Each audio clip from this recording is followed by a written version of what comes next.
Hey everyone, welcome back to the channel. Today, I'm going to show you exactly how to open a real account on MetaTrader 5 so you can start trading with a live account instead of just a demo.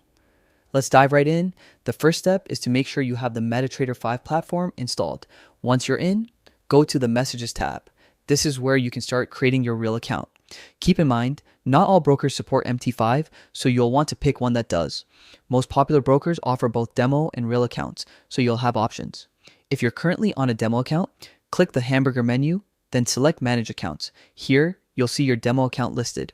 To create a real account, click Register in the Messages section. You can sign in using your Google account or enter an email address you want associated with your real account. Next, click Get an Account and wait for it to load. Once it's complete, your real account is ready. You'll now have access to brokers that support MT5. If your broker isn't listed, you can enter the server details manually. You can also manage your profile by clicking the three dots on the top right. Here, you'll see your account type is now real, not demo. You can even join the MQL5 community, start private chats, create channels, or explore other trading features. And that's it. You now have a real MetaTrader 5 account and are ready to trade with live brokers. It's fast, simple, and opens the door to real trading opportunities. Thanks so much for watching. If you found this video helpful, make sure to like, subscribe, and hit the notification bell. We'll see you in the next video.